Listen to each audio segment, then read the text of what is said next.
Amaranantsika ny vaovao kosa totosan'ny sabotsy lasa teo ny andro natokana ho an'ny teatra malagasy ny fanindran-dalana tamin'izay ilay hetsika ny tanterahana atao amin'ny CMD alaka tao Analakely tao ny antsipirin'izay.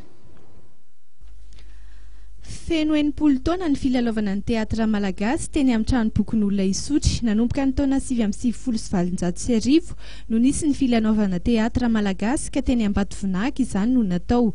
Ny taona 2017 kosa dia nifindra teny amin'ny tranom-bokin'olona Isotry izany filalaovana teatra izany.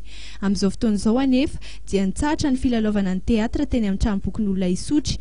Ny anton'izany dia ny fahasimbana sy ny fanamboarana izay tokony atao. Efa ho roa taona nefa izao no tsy mbola nisy ny fanamboarana ka izany indrindra no nahatonga ny fikambanan'ny mpanao teatra malagasy hanao hetsika hampatsiahivana ny tsingeritaonan'ny teatra no sady fanairana ireo tompona andraikitra.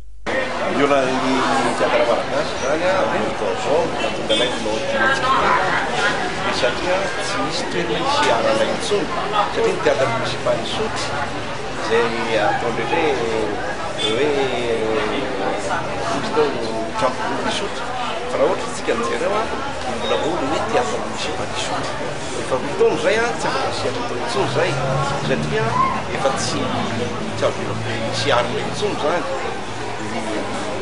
fampisehoana tena fampisehoana dia zany ny olona ary zay no tonga anay manao an'ity hetsika ity manao ny hoe mbola ty ary ty mbola ty ary mampity ny teatra zay zany izy miaraka moa zany zay sona ny proactiva dia naloana mihetsika tamin'ity ary ny hetsika vaovao indray zany dia ingano ny teatra malagasy na tsy azo mambolana intsony ny teatra munisipaly Isotry. Troupe milalao teatra miisa 13 amin'izao fotoana izao no mivondrona ao anatin'ny FMTM. Misy amin'ireo troupe ireo no efa nilalao teatra miisa 520 eo.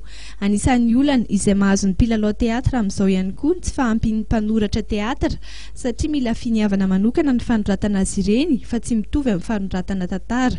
Nahavelom-bola ireo mpikarakara ny hetsika izay natao androany satria tanora ary mpianatra avokoa no tonga nitsidika ny hetsika ny tamin'ny androany tontolo.